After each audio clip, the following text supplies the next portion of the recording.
Chapter 6, Section 1, Fair Division Games. Welcome to the first of a series of 6 videos about the mathematics of sharing. In these videos we will learn a variety of methods for fair division. That is, fairly dividing up assets, liabilities, or responsibilities among multiple parties. The key word here is fairly. Before you go any farther, please pause the video and look up the following terms in Section 6.1 of our textbook. I will not generally be defining terms in these videos, but I will give you a list of terms that you need to know at the beginning of each video. Terms: fair share, fair division, continuous fair division, discrete fair division. Suppose you are part of a group of people looking to divide up something in an equal way. If it is just money, this might be easy. Everyone gets an equal number of dollars and you're done. What if much of it is not money? All the methods in this chapter will give everyone involved at least an equal share according to their own view of the value of the items. Depending on differences in opinion on the values, it is possible that more than one of the players will think they got the best deal. Everyone gets at least a fair deal according to their own valuation of the property. One of the challenges with splitting up anything other than cash is that different people have different values for different things. What if we were talking about an inheritance that includes a house, a couple of cars, maybe a couple of nice pieces of furniture? How do you divide that up in a way that's fair to everyone? How about 3 college roommates whose landlord gives them a list of things that need to be clean and in good repair when they leave, if they want to get their deposit back? How do you divide up the tasks so that it's fair to all 3 roommates? Our textbook describes the case of 3 brothers who built a multi-billion-dollar real estate company in New York over the course of 40 years, and who later in life decided to split it up evenly and go their separate ways. That's right, I said billion with a B. The brothers used one of the methods that we will learn and were able to peacefully divide up an enormous amount of property with no lawsuits and no trouble between them.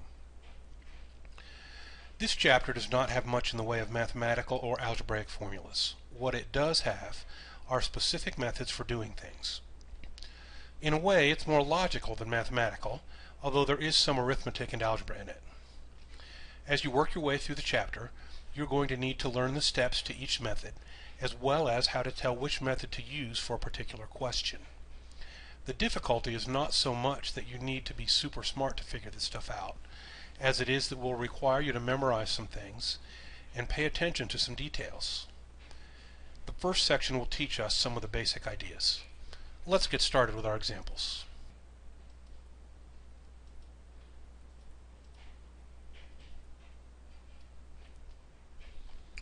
Four players, Abe, Betty, Corey, and Dana, are dividing among themselves a set of common assets equally owned by the 4 of them. The assets are divided into 4 shares, S1, S2, S3, and S4. The table to the right shows the values of the shares to each player expressed as a percent of the total value of the assets. In other words, each of them has said, how much I think each one of these is worth as a percent of the total. Use this information to answer parts A through E. Alright, I'll answer over here. Since there are 4 people and a fair share must be fair from the perspective of the person who receives it, any share that is valued at 25% or more by one of the players would be a fair share for that player. Which shares are fair to Abe? Well, for Abe, the ones that are 25 or more are S1 and S3.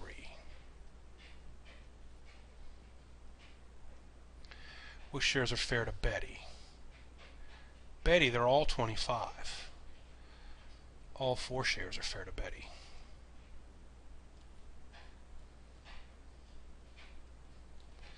Which shares are fair to Corey?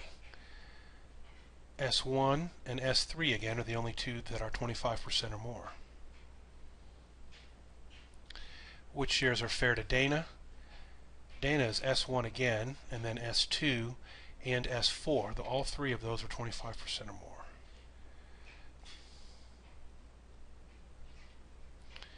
Just to be clear, if there had been 5 people dividing this thing up, then it would have been shares valued at 20% or more, or 1/5 of the total, which would be fair. notice that which shares are fair depends on the player. Part E. Find all fair divisions of the assets.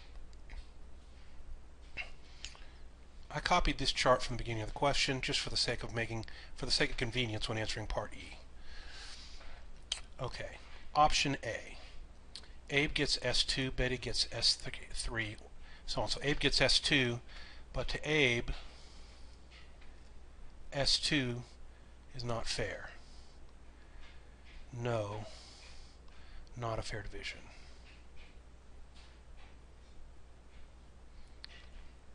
To be a fair division, it has to be fair to everyone. Option B, again, it's offering Abe S2. We already know that that's not fair to Abe, so that's not a fair division.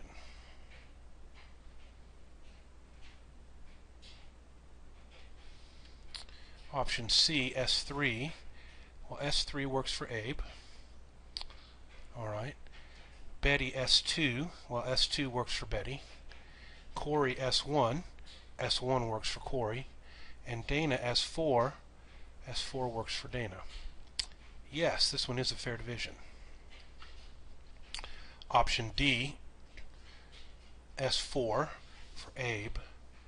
Well, for Abe, though, S4 is not fair. It's less than 25%. No, not a fair division.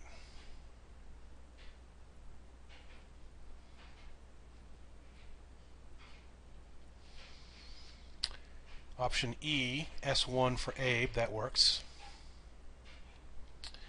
S2 for Betty, that works.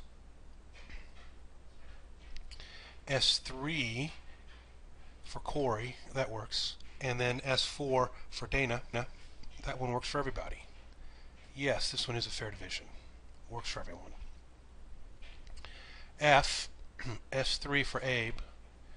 Yes, that's 28%. That works. S4 for Betty. That works. S1 for Corey. That one works. And then S2 for Dana. And that one works. So that one is also fair for everyone. Yes, it is a fair division. Last option, S1 for Abe. Yes, that works. S4, that works. S3 for Corey. Yes, that works. S2 for Dana. Yes, that works also.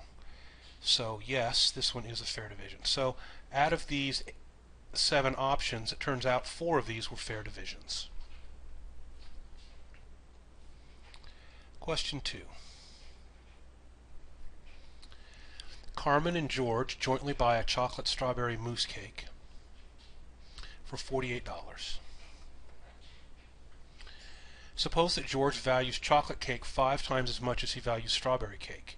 Use this information to answer parts A through D. George values chocolate 5 times as much as strawberry. Since they don't give us any more than this comparison and the total value of the cake, use 5x for chocolate and x for strawberry.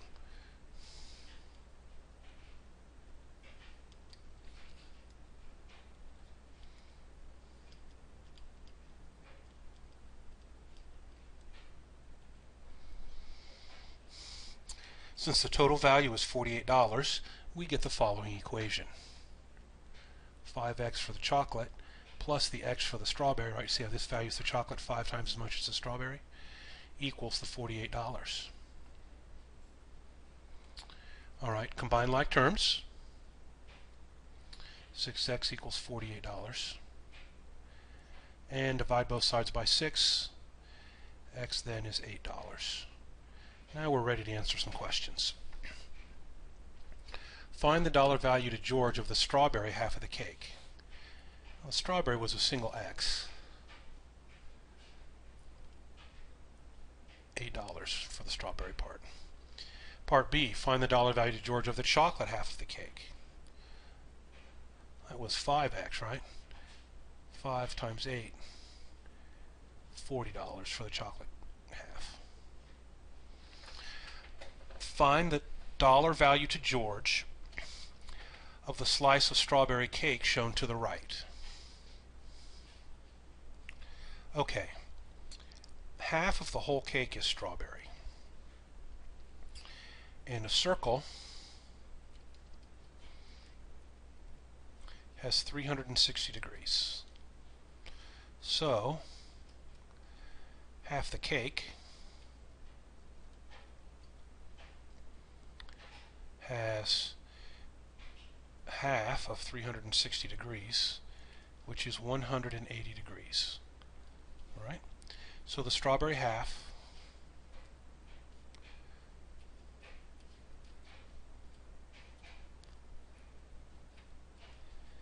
is 180 degrees of cake. What proportion is this, right? What proportion is this little piece of the 180? Well, it tells us here the little piece is 60. So 60 degrees divided by 180 degrees is 1/3. Okay, so the 60-degree piece of strawberry is 1/3 of the 100 of the whole strawberry side. And how much was the whole strawberry side worth? Well, you remember it was worth $8. We multiply that by the 1/3 because the piece is 1/3 of it, and we get 8/3, which in dollars and cents is $2.67. Last part. Find the dollar value to George of the slice of chocolate cake shown to the right. Well, this one's 45 degrees. And the same logic applies, right? The chocolate half has 180 degrees. So 45 degrees divided by 180 degrees is 1/4. And you remember from part B, the chocolate half is worth $40. So $40 times 1/4 of that for the size of the chocolate piece. And then this chocolate piece out to the right here is worth $10. Done. You're now ready to do the homework for section 6.1. Just be sure to remember your definitions.